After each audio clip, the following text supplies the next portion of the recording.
Good morning, ladies and gentlemen, and welcome into the Week 12 edition NFL Recap Show here, Sports Insanity Network. You got Mike, you got the Old Ops guy with you. Old Ops guy, good morning. How are you? As I always say, sky is blue, water's wet. How else good can it be? Well, the sky is blue. Water better be wet, or at Water least, better be wet. Yeah. yeah. So, all right. So, we're going to recap the week that was in the National Football League. We do got a little bit of news that came out this morning that we'll break into. The Pro Football Hall of Fame has announced their semifinalists. Obviously, they'll announce the inductees at the NFL Honors Show the night before the Super Bowl. So here are your offensive players that have made the semifinals. Willie Anderson, some guy named Drew Brees, Lomas Brown, Jahari Evans, some guy named Larry Fitzgerald, Frank Gore, Torrey Holt, Mark's favorite quarterback of all time, Eli Manning, Oh, Bill Murphy's favorite quarterback of all time, Philip Rivers, yeah. Steve Smith Sr., Fred Taylor, Hines Ward, Reggie Wayne, Richmond Webb, Steve Wisniewski, Jason Witten. I did not realize Jason Witten was eligible this year. First year eligibility now. And Marshall Yanda, former Raven. Now on the defensive and special team side, Rodney Harrison, What a Luke, player. Luke Kuechly. Great linebacker for the Panthers. Good to see him last night at the Niners Panthers game. Robert Mathis, Terrell Suggs, Oh, we all Earl, know Terrell Suggs. Earl Thomas, Yeah. Vince Wilfork, The big man from New Big, England. oh, Kevin Williams, Darren Woodson, Better get in. I've had enough. and Adam Vinatieri. Vinatieri, probably the most clutch kicker in the NFL as all time, in my opinion. Oh, absolutely. Listen, there's a number of guys like Drew Brees is going to get in, Fitzgerald's going to get in. Can my guy Reggie Wayne? Can we go off on that? Come on, Reggie, get Reggie Wayne in there. All right, Aaron Woodson in. If Jason Witten doesn't go in on his first year, he'll go in on his second. Jason Witten's going in. I mean, he's one of the arguably five best tight ends. You know what? You know what? I'm going to catch myself. I'm going to say 10 because Gronk, Gates, Kelsey, Shannon Sharp. You know, there was a lot of good tight ends. So, congratulations again. All the finalists will be named at NFL Honors the night before the Super Bowl. So we'll see what happens. But anyway, we're here to recap the week that was in the National Football League. And what better way to start, Mark, than with what happened Sunday afternoon in Dallas? Well, Because I was going to save this for the Wishbone Shotgun podcast, which will also be live streamed here on YouTube either later tonight or tomorrow. I have not decided what day I'm going to do it. There's a massive problem in Philadelphia. And I know you're going to talk about the Cowboys and how awesome the comeback was. And I'm not going to disagree with you. I'm not sure what the Eagles were doing. because it truly was a tale of two halves. The first half, they were unstoppable. And the second half, they looked like a team of that they just looked disjointed. Turnovers. Jalen Hurts can't get on the same page. Lots of penalties. I'm not going to get on for penalties because I'm done with the officiating for the season. I'm done with every. If you wear a zebra shirt in the NFL, I don't care what you say anymore because I'm not going to listen to you because I'm done with the officials. Every game, there's 30 penalties on each team. I'm done. I don't care. Let's have a street fight in the Super Bowl. But, and the other thing, and then we'll get into the Cowboys side. Philadelphia, the Eagles have an identity crisis. Because what were they so good at last year? Running the ball down your throat. And I get it. Look, Saquon's not going to have a historic season every year. But it feels like this year they are way too quick to abandon the run game and put everything on the right shoulder of Jalen Hurts. And to Jalen Hurts' credit, he has had a fairly good season. But he's not the guy I want throwing the ball 45 to 50 times a game. That's just not how this team should be operating.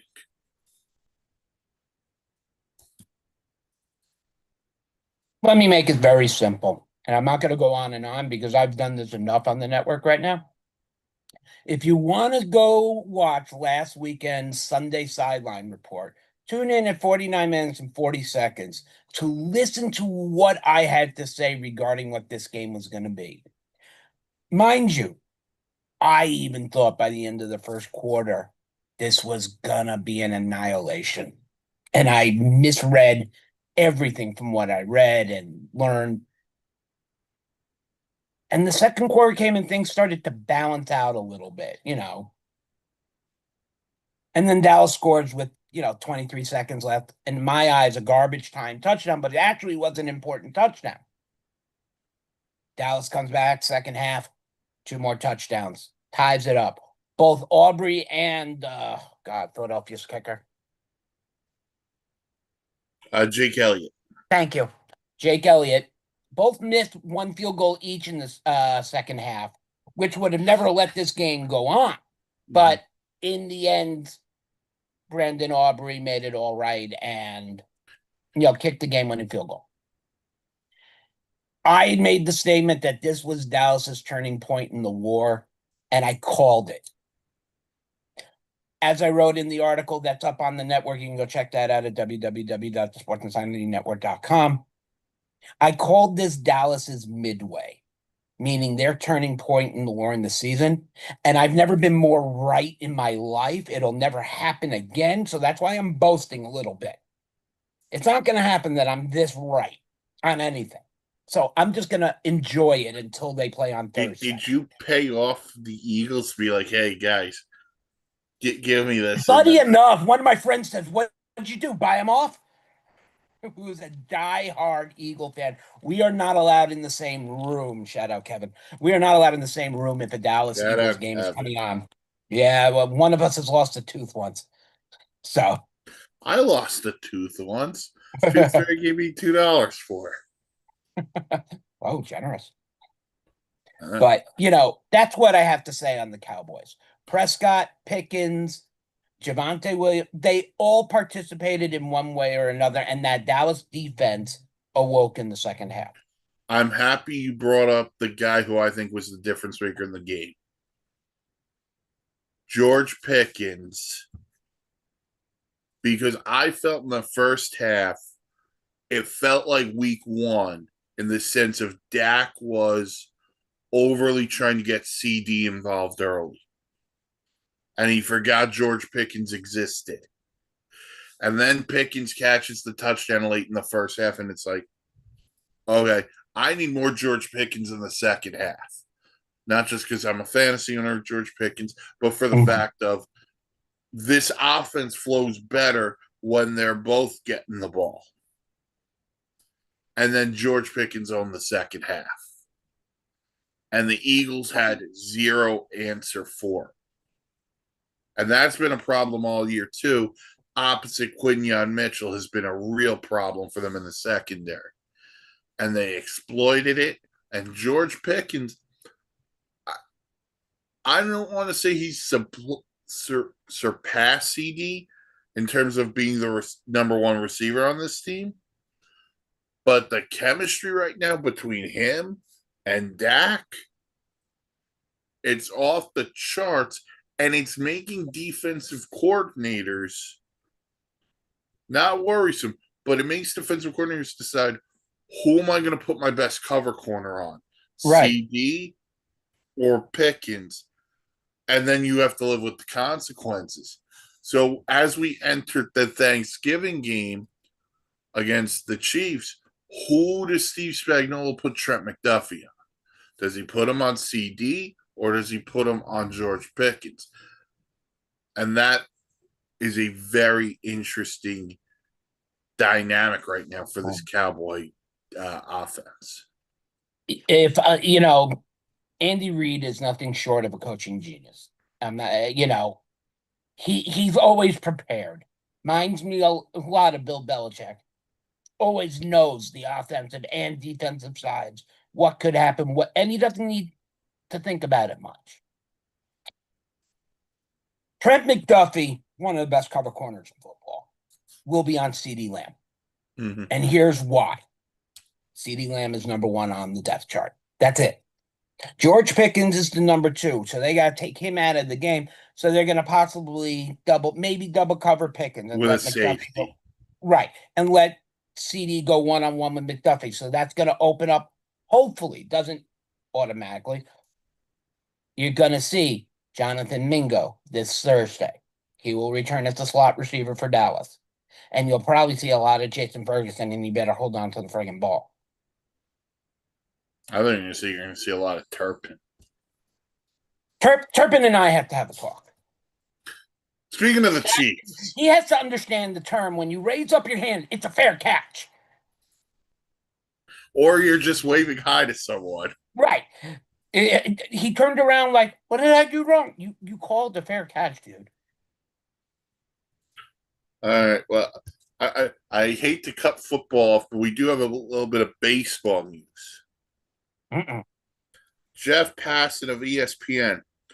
The Boston Red Sox are acquiring right-handed pitcher Sonny Gray from the Cardinals. What? The Cardinals are going to try to tear this thing down. Wow. We don't know what's going back yet to the Cardinals. If I get that alert, I will let you know. But Sonny Gray to the Red Sox. Him behind Crochet. By the way, I'm very disappointed the Phillies didn't go get Sonny Gray, mainly so we could always say it's always sunny in Philadelphia. And that also brings back the Eagles. So the Cowboys will play the Chiefs on Thursday. That'll be your second of 3 Thanksgiving games. The Eagles will play on Black Friday. They host the Bears. Go Chicago! But speaking of the Chiefs, great football game. They're still alive at the playoff, folks. You wanted to bury them. Patrick Mahomes and company defeated the Colts on Sunday by a score of 23-20 in overtime. On a Harrison Butker field goal. By the way, this was a great game if you didn't watch it. The Jet game ended early, so CBS gave us the last bit of this. Oh, fantastic. Kareem Hunt went for over 100 yards rushing and a touchdown. Rashee Rice, 8 catches, 141 yards. And the key to this game, Mark, the Chiefs contained Jonathan Taylor to 58 yards rushing. And in reality, That's the big difference in this game. Yeah, they've been the only team to be able to stop Jonathan Taylor. Yeah. Says a lot about this Kansas City defense, how it's maturing as the season goes on. They were kind of letting a little bit loose. I mean, they still let Daniel Jones throw for 2 TDs, but they didn't really, shoot themselves in the leg a lot this game. Here's my ones noticing. Patrick Mahomes threw for 352 yards and an interception. No touchdowns. The Colts in the red zone were very stingy. And I got to give them credit for that. That defense played its butt off in the red zone. And you stop Taylor on one side, you stop Mahomes on the other, and you make the rest of your teams play catch up and let other players come and shine. This was what you call a full team effort on both sides of the ball, meaning Indianapolis and KC. And if it wasn't for the Dallas game, this would have been the game of the week. This was a phenomenal game. Talked about the defense controlling Jonathan Taylor. Yeah, Daniel Jones threw for 2 touchdowns, but you know what? At the end of the day, I think this is what teams are going to start doing against Indianapolis. We're going to dare Daniel Jones to beat us. We can't let the guy in the backfield beat us because we know he's too good. Exactly. And now it's on Daniel Jones to prove that this first half of the season was no fluke. And I don't think it is. I think part of his play was fluky, but I also know Jonathan Taylor was big help for him in this early season run. So we'll see what happens there. But this was a phenomenal game, and the Chiefs keep their playoff hopes alive because it feels like every time we want to bury the Chiefs with something, they just don't care. They don't die. They do not die. Last year it was, well, they don't win on the road in the playoffs. Well, guess what, guys? They went on the road and won in the playoffs last year. And now it's, they're not that good. Oh, yeah? Well, look, they just beat Indy. Right. And I mean, was Indianapolis going to be perfect all season? No, they had already lost a game or two. I don't see this as a failure on Indianapolis's side. No. I just see they just got beat. That's all. But by the way, you go into Arrowhead and you force overtime. Like I can't get mad at that. Exactly. I can't get mad at that. So the Chiefs move on. They're going to play the Cowboys on Thanksgiving. And the Colts this week will be, I believe it's the Texans. Yep, the Texans go to Indianapolis. Be another, I don't call it dominant, but it should be another Indy win. Unless Stroud is back. I don't know. That he's not out of the protocol yet, but they expect him to play. Okay. All right. But I'll say this. The Texans have won 3 in a row. And now they're going into Indy. By the way, 2-game lead for Indy in the division. They haven't played each other yet this year.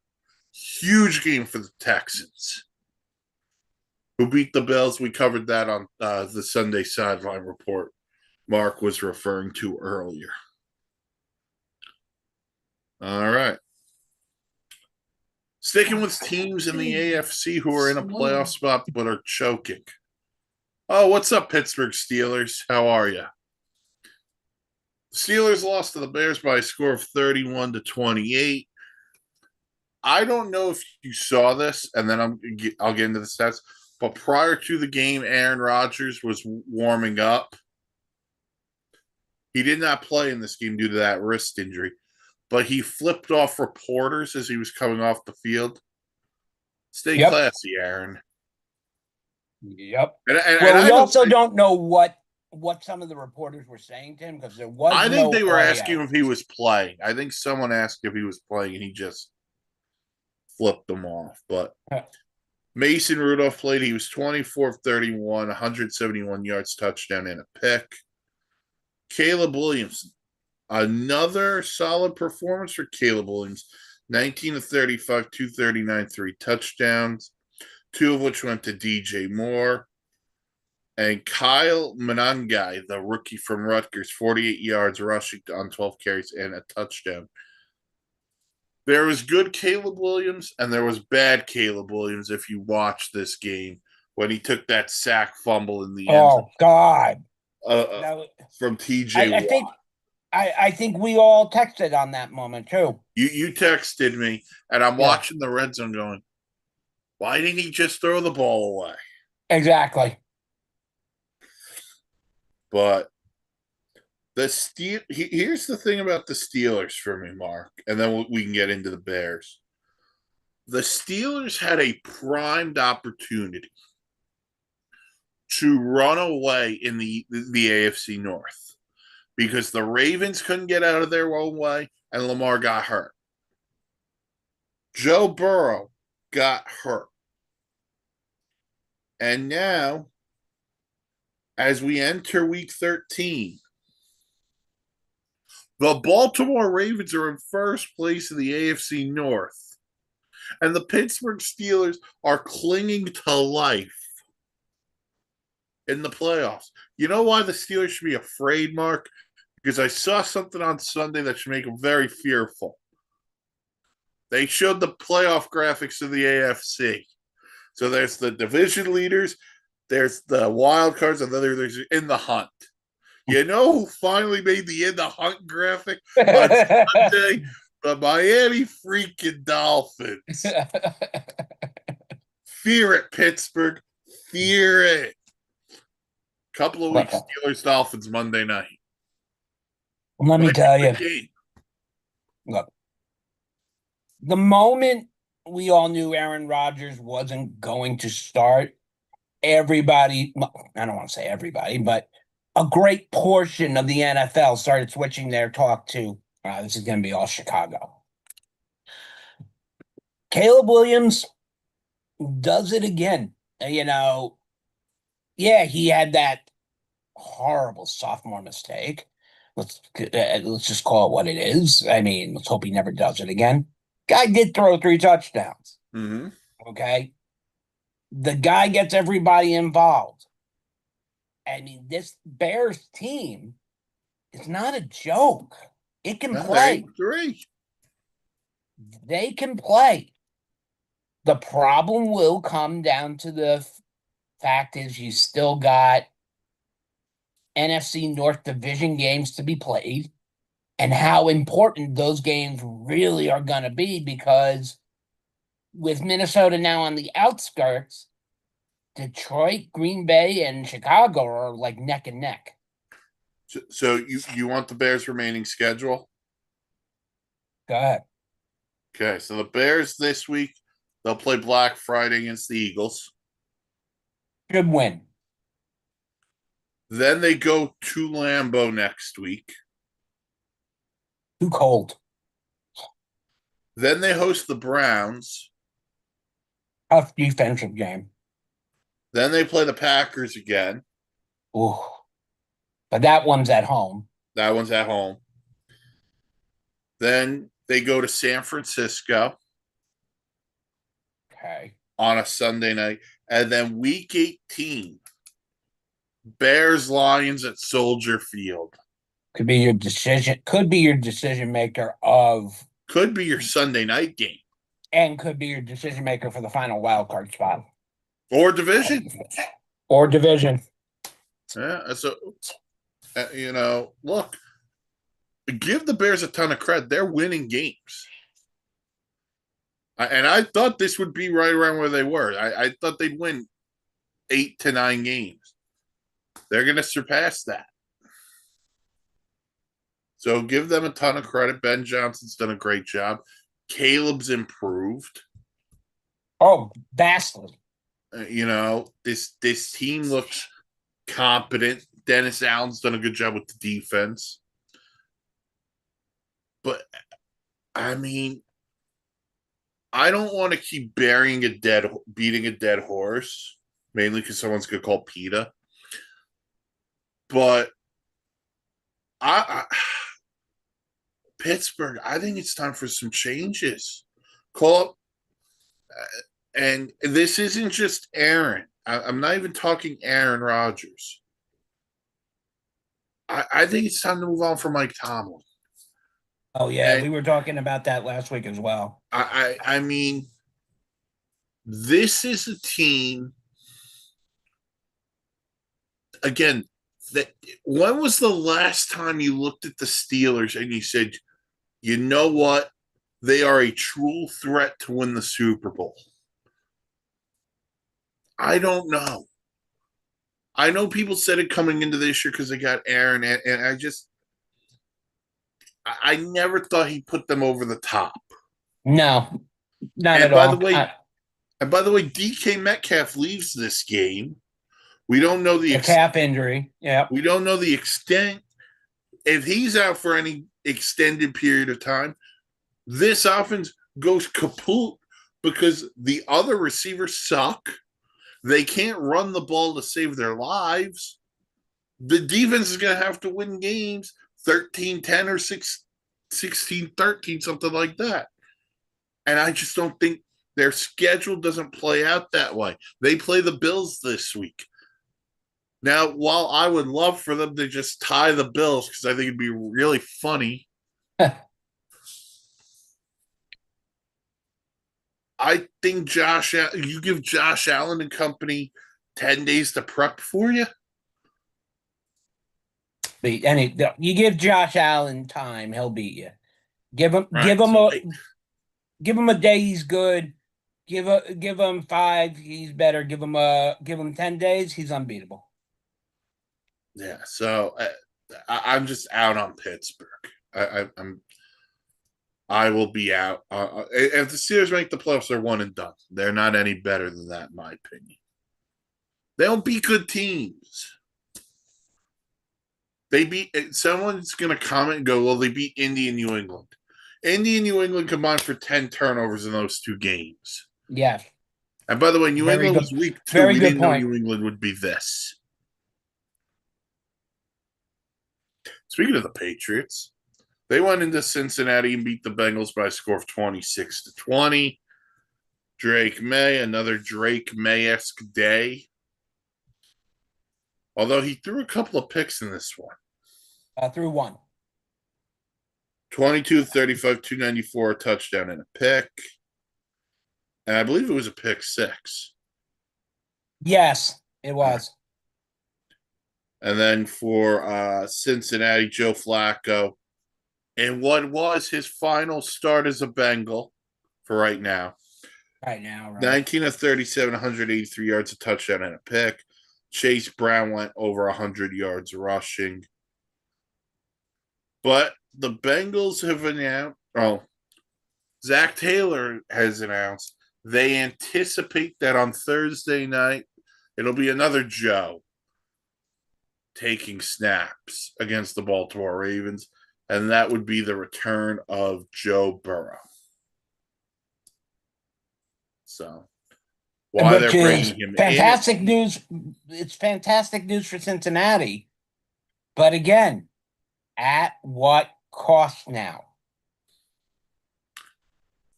I think this is Zach Taylor's last play. Because if the season were to end, I think Zach Taylor's gone. I think so too. So I think this is his last hoorah to hopefully maybe get this team to go on a run. It's going to be hard for this reason. Thursday night, they're going to be down T. Higgins Thursday, out with a concussion. Trey Hendrickson is still out. And the way the Ravens are playing right now, I just don't see the Bengals beating them. Could Joe Burrow keep them close? 100%. Yeah, but I think this is going to be a Lamar Jackson night. But just to flip this to New England to give them the respect they deserve, they just keep winning. And you got to already call it that Mike Vrabel's the coach of the year. Mike Vrabel is Mike Vrabel is the front runner. Ben Yeah. Johnson, I think, is right there with him too. Oh, I don't disagree that Ben Johnson's up there, but I'm I sorry, I Mike think Vrabel. there's like 3 or 4 guys I could put in this conversation. But I'm with you. I think Vrabel right now is the front runner. But man, so the Patriots, I believe right now the New England Patriots are the 1 seed in the AFC. Just like the good old days, said nobody ever. Speaking of the Ravens, we talked about before, they beat the Jets 23-10 in a game where everyone who's a Jet fan should be applauded. The Jets covered the spread. By a Yeah, single I know. point, the Jets covered the spread. I know. Uh, but look, if you're a Jet fan, there is a positive to take out of this one. And the positive was the defense controlled the game in the first half. Fair enough. They didn't let Lamar beat them. They didn't let Derrick Henry beat them. They controlled the game in the first half. Second half, different story. Yeah. I mean, look, you can only hold down Baltimore so long. One way Yeah. or another, they're gonna beat you eventually. And If if you you're don't not put going to points move the on the ball off, board, I mean, you're not yeah. going to move the ball offensively. You're just hanging that defense out to dry. Correct. So Baltimore keeps rolling. They're going to play Cincy. That'll be your night game on Thanksgiving. The Jets play the Fighting Kirk Cousins on Sunday. Welcome back, Kirko. To talked a little bit about the Bears, so might as well bring the Lions into this. The Lions won on Sunday, beat the Giants 34-27. Another epic collapse by the Giants. Unfriggin' believable. I was like, this is gonna happen. Then let it happen. This is a wake up call for Detroit, and it was like almost like the Dallas game. Horrible first. All of a sudden, the second half, Jahmyr Gibbs lights out. I mean, sorry, it wasn't David Montgomery as Mike was texting me. Would you call Dan Campbell and tell him to switch up running back as I cover the Yeah, so, Lions for the some of us Panthers? had to play David Montgomery in fantasy due to injuries. So, Jahmyr Gibbs was good. I think the Lions felt the loss of Sam Laporta, though. Yeah. I think not having that option short down or short over the middle really hurt connections for Goff and Williams because he barely got started. Amon-Ra St. Brown had a nice game, but I think Sam Laporta was greatly missed. I'm with you on Laporta because of this. I felt Goff was trying to force feed Amon-Ra St. Brown at times, and it just wasn't always there. So this is where Jameson Williams is going to have to kick it up. And I think the other guy. Sorry. No, you're good. I think the other guy is Gibbs and Montgomery now have to kick it into the passing game.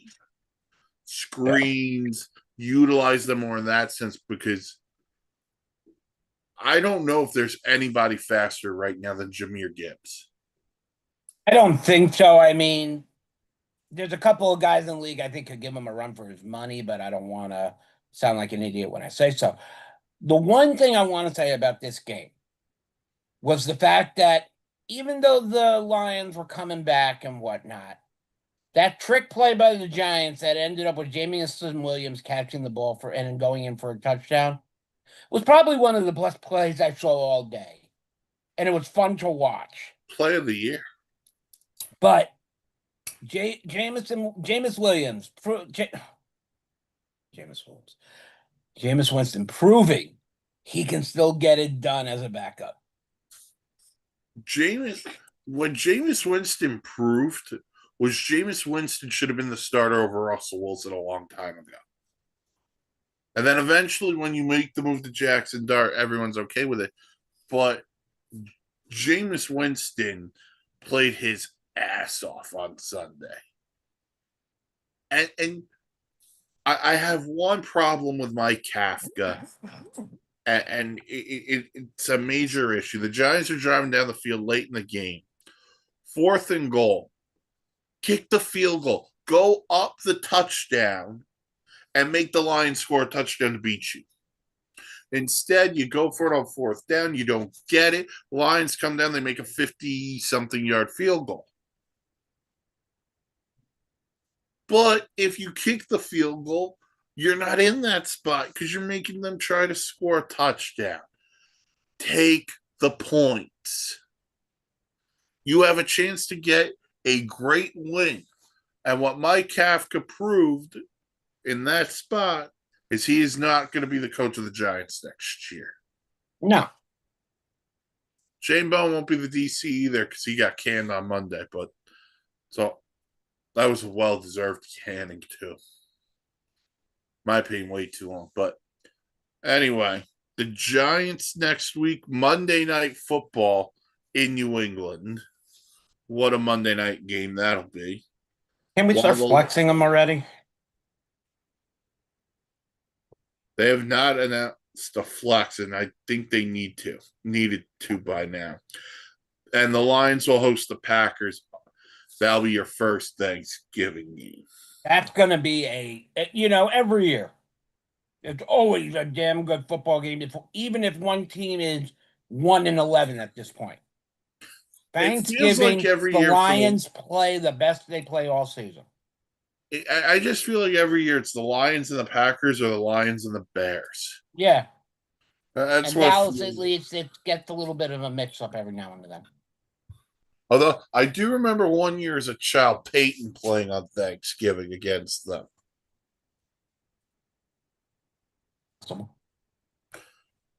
Speaking of the Packers, they beat the Vikings 23-6 in a game that was just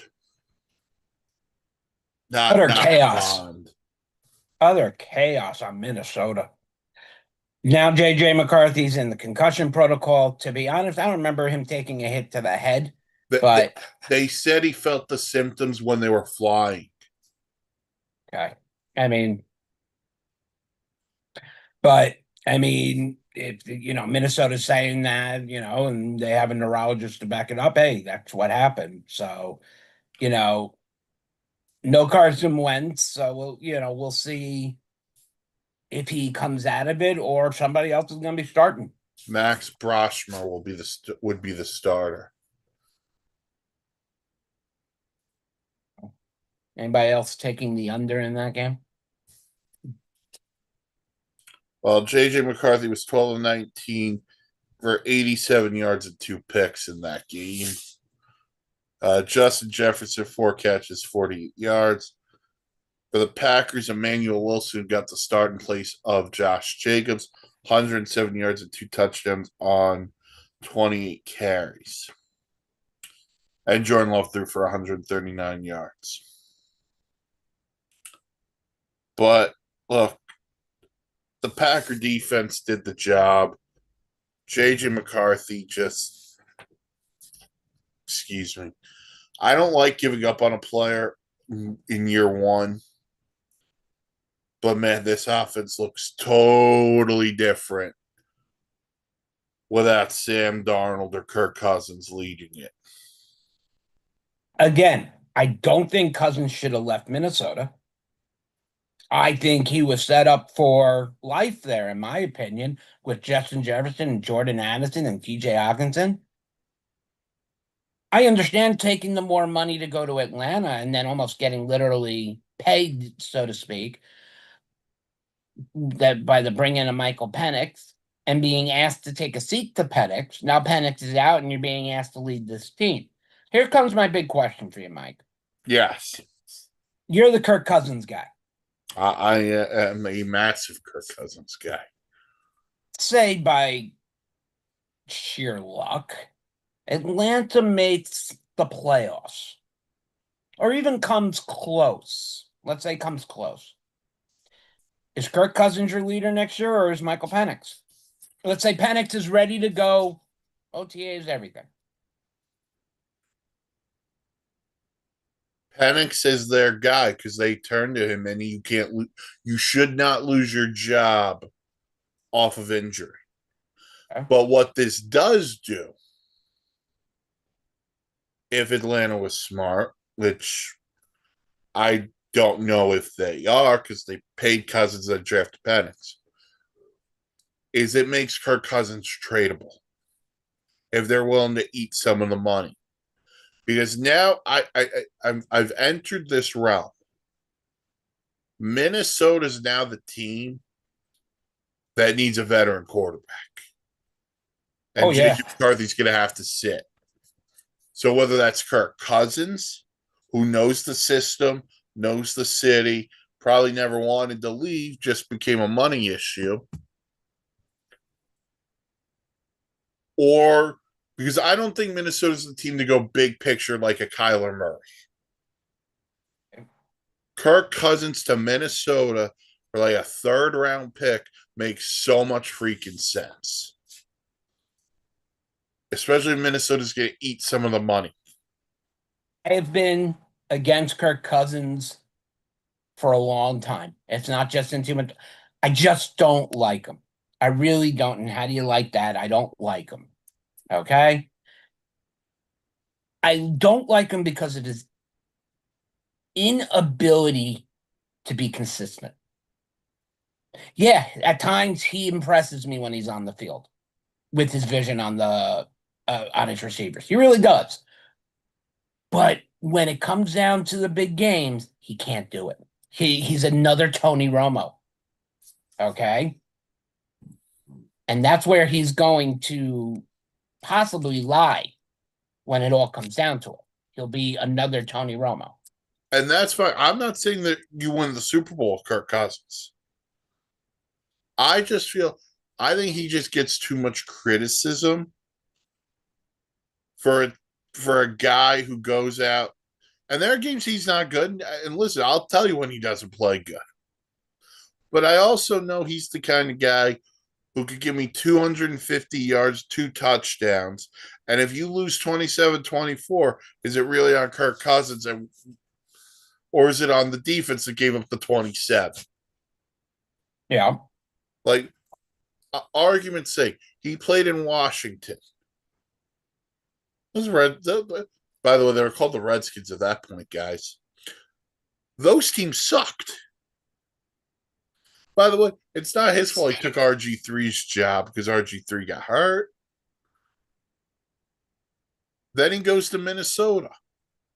He wins in Minnesota. They went to the playoffs multiple times. Did they get it done? No. But not everyone gets it done. Then he goes to Atlanta. And let me be brutally honest when I say this, the Atlanta Falcons screwed him over. Oh, yeah. Because you don't sign a guy to guaranteed money and then go, oh, we're picking in the top 10. Let's take a quarterback. It's one or the other. You're either all in or you're not. And this is why the Falcons are the most infuriating team in all of football, because they're so freaking talented, yet we don't know what the quarterback situation is. And the head coach is probably on his last legs too, Raheem Morris. Oh, yeah. And also, mind you, Drake London is questionable going into this weekend as well. Right. He didn't play on Sunday in New Orleans. And Kirk Cousins still got to win. Yes, he did. Yeah. How do you like it now, Atlanta?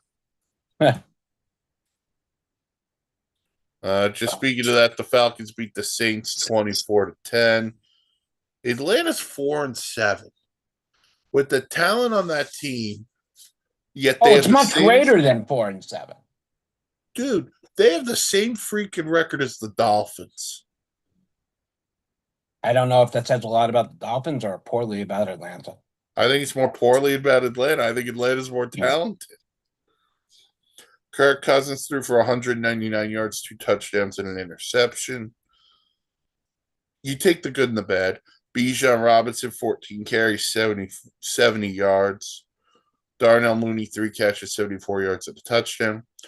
For the Saints, Tyler Show threw for 243 yards and an interception. And Chris Olave had 9 catches for 70 yards. Alvin Kamara also left this game with an injury. Yeah. He's going for an MRI today. Yeah, so not that it matters because the Saints season is over. Oh yeah, but Kamara, his first 2 years in the league, this guy was going to look like another Marshall Faulk, and it's just been injury after injury, and then unfortunately on the Saints. It feels like everything went downhill for the Saints when Drew Brees retired, and they've never recovered from it. By the way, They Drew haven't Brees been did the prepared. Saints game on commentary for Fox. Oh, did he? That I did not know. They honored Jimmy Graham at halftime as well. To Seattle, to I don't know, went to 4 other teams before that. He was with New Orleans. He went to Seattle, went to Green Bay, went back Green to Bay, New that's right. Orleans. That's right. Right, back over to Green Yeah. Bay. So Falcons pick up a win. Just rounding out the NFC South. The Bucks did not pick up a win as they got obliterated by the Rams on Sunday night, 34-7. Future NFL Hall of Famer and maybe future NFL MVP Matthew Stafford threw for another 273 yards and 3 touchdowns, 2 of which went to Davante Adams. Having a hell of a year. Yeah. Puka Nacua went for 97 yards on 7 catches. And Baker Mayfield left this game shoulder sprain. They do not know if he will play Sunday against the Cardinals. If not, Teddy Bridgewater comes in. I look, Baker Mayfield is not going to go anywhere in Tampa. Meaning, he's not leaving Tampa Bay. You sit him this upcoming week. Let that shoulder rest. Bridgewater has been in football. He's experienced. Let let that shoulder rest and see what it can do 2 weeks from now. You know what? I'm with you. Give him a week off. This team is so banged up. Teddy Bridgewater is a veteran. You're going to lean heavily. I believe Bucky Irving is expected to return this week. Finally, yeah. That'll be big for them. But this, I feel so bad for the Bucks because it feels like everyone's hurt. And the start Baker got off to, we were talking about him for the MVP. Then the injuries piled up. Now he's hurt on top of it. So just brutal. But flip side it, 2 things on the Rams. One, they are the best team in football right now. Stafford and this offense are clicking. And this young defense, Yes. Chris Shula, you are going to be a head coach one day, my friend. And this defense is showing why you're going to be a head coach. The only thing about the Rams is I don't think they're decided on who their running back is, whether it's Kyren Williams or Blake Corum. I think they need to come to a decision and give one the majority of the carries, not have these 12 to 10 carries. You can't really get a good sampling. That's my only criticism. I think McVay just does it to keep both guys fresh, but you're not wrong. So, but the Rams keep rolling. Just to round out the NFC South, the Panthers lost on Monday night to the Niners 20-9. And what was just really bad quarterback play for both Brock Purdy and Bryce Young. Bryce Young was not the same as we watched him all season, and Purdy was not Purdy at all.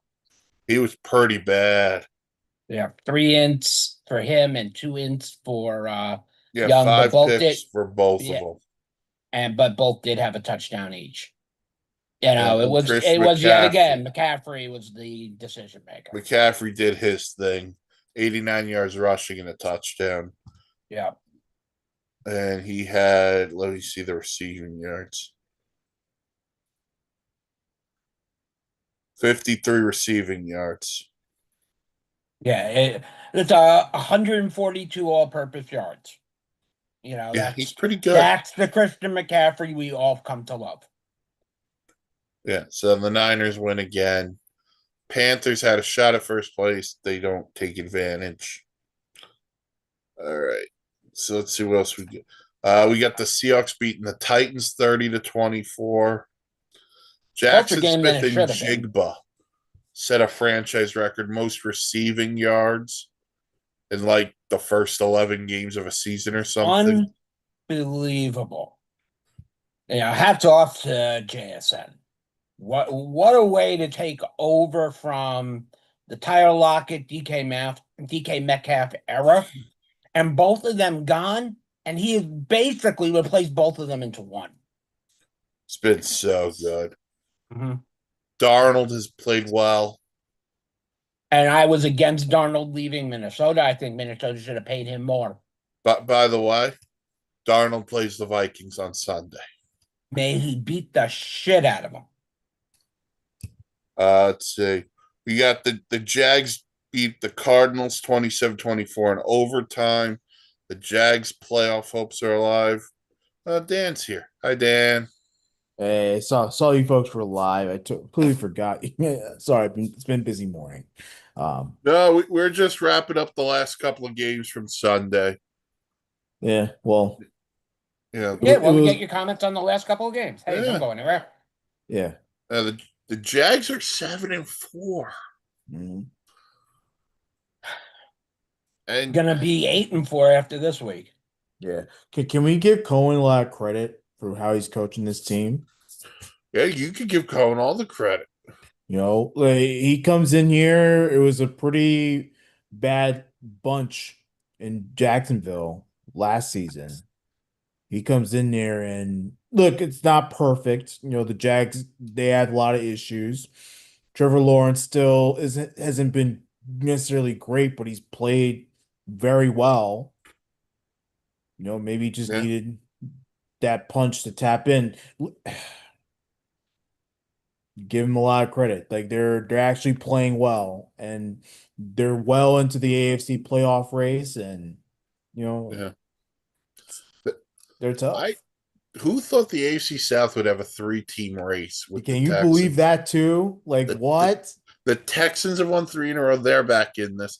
The Jags are still around. Oh yeah, and Indy's still really good. Yeah. Yep.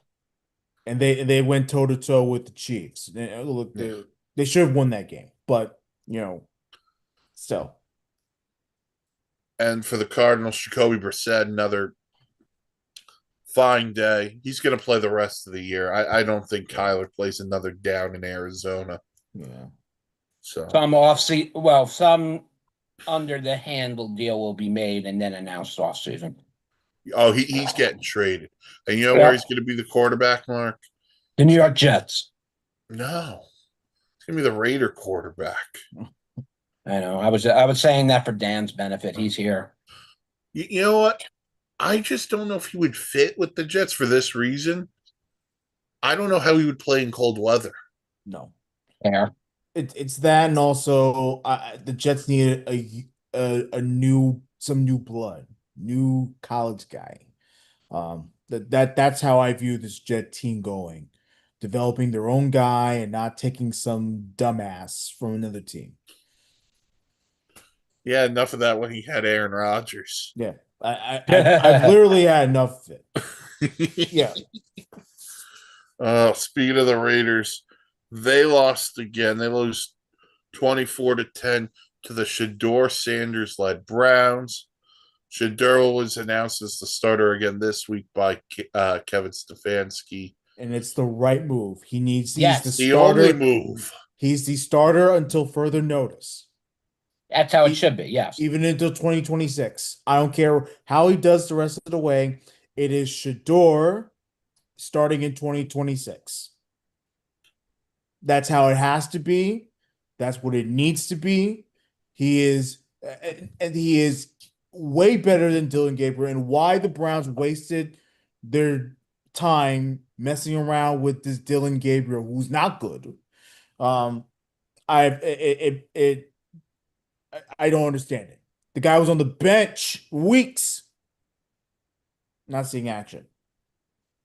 By the way, hats off to Miles Garrett with 3 sacks in this game. Dude, Yep.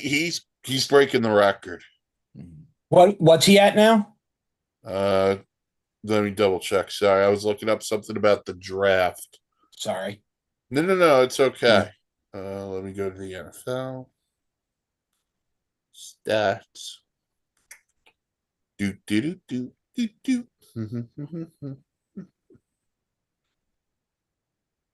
Come on, ESPN, you're better than this. There we go. Mark, in your stupid question. 18, 18, and Strahan holds it at. 22 and a half.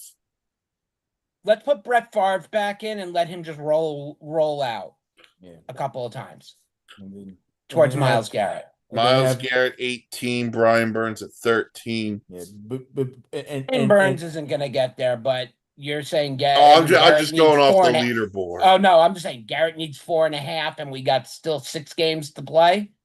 Yeah, I think he has a good chance. Oh, he'll break it, and Mark Gastineau will not be pissed off at any quarterback that allows it. No, to because this one will be truly broken because the right way. this one be a real sack, not that Hey, bull Mark, crap you wanna- that Strahan had. Mark, you want to Mhm. guess who's fifth in the NFL in sacks with 10? Chris Jones? No. Ain't one of my guys. Is it could be one of your guys. Well, no, I don't. It's Micah Parsons. He wasn't my guy, so there we go. But look, I'll say it again. I'm not happy that Parsons is gone. Micah Parsons, the best defensive player in football. Miles No. Garrett saying something about that. Understood, fair enough. But I'm just saying, all around, Dallas got what they needed from him, though, and got the pick compensation to start putting this team back together. I understand that Parsons kind of controlled this defense. Not everybody can play for the same team forever. I'm not happy about the move. I know. But I'm I just having get it. fun. Yeah, But- I get it. And I then, want to I'm just going to go. leave it at that. I want to go back to Cleveland for a minute. I forgot about this. That's why I was looking it up. Cleveland has 2 first-rounders in 26 because they own the Jags pick from the trade for Travis Right. Hunter. So Right. Cleveland, depending on what they want to do, they could actually start building that thing around Shedeur if they wanted to. We'll get a couple of good linemen in this draft. But So- you know what? But you know what sucks? Miles Garrett's having this great defensive season. They messed around with Dylan Gabriel, who was awful, and now we're seeing a clicking offense. You wasted a whole year where the Browns. Like, I'm not saying Shedeur would have been great all season, but you wasted a lot of time. With Flacco, with Gabriel, and this is where the Browns are at. And you're wasting another prime year out of Miles Garrett. Who, by the way, let's not forget, Miles Garrett requested a trade during the offseason, Yeah. and then they said, here's more bags of money. He's like, all right, I'll stay. And let's not Everybody forget, has a price. everyone's got a price for the $1 million man. Yep. Shout out that, Ted DiBiase. and for someone like Miles Garrett, who is obviously very happy, he has the money and whatever. But for someone like Miles Garrett, that has to be very frustrating. Yeah, 100%. You want to win. You want to win. And let's not forget also, they got Deshaun Watson still under contract going into next year. So that's another thing they're going to have to figure out. Cleveland. You're not going to get out of it cheap. You're I'll tell you that. definitely not getting out of it cheap. Like, He's guaranteed up to a certain amount. You're going to have to give it to him, and that's it. They signed him to a fully freaking guaranteed contract. Yep. You're going to have to. There got to be a loophole clause where they can buy out the contract to the full extent and just release him. Or Meaning they pay him out and let him go. or you get on your hands and knees Open wide. You get on your knees, you put your hands together, and you go begging to some of these other teams, going, "Will someone please take this from us? We'll even give you a draft pick to go with it. Please, somebody, anybody." Who that team would be, I don't know. They're With my saying that- luck, it'll be the Dolphins. Are they saying that the cap hit? God damn, it's a horrible, horrible, horrible cap hit for It's an awful contract. like at least Yeah. 80 million. They're saying. Oh my Uh, god! It's a 5-year. It can hit 130 million if they try to cut him. 5 years, 230, fully guaranteed. So his Right. cap hit for next year. Hold on, let me go to Spotrac. It's like 30 million or something, maybe a little more. 31 or 32, I think. No. And they can't void the contract Yeah, till until- 27. Yeah. So they're gonna be on the hook for a Yeah. lot of money. But that's why there has to be some type of insurance. In baseball, there is a type of insurance if a player misses an entire year built into contract, because you're not dealing with 17 games, you're dealing with 162. It's a bigger season, different. So, Mark, you sport. asked about dead cap if they cut him, right? Is Yeah. that you? $160 million. Jesus Christ. Horrible. That's according to Spotrac. That's ridiculous. Oh my God. Yeah. All right. Incompetence. Brutal. Oh. All right, that'll do it for the Week 12 edition NFL recap show here on the YouTube channel. Remember, either later tonight or tomorrow, Wishbone Shotgun Podcast will also be live streamed this week.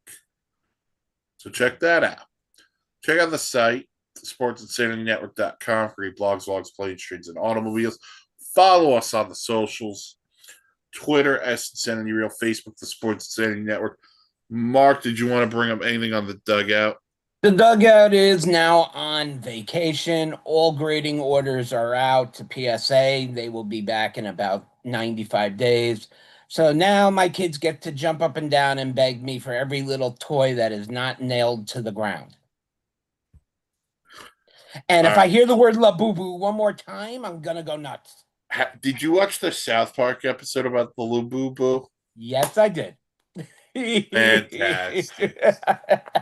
All right. There will be no Thursday night gridiron this week for Thanksgiving.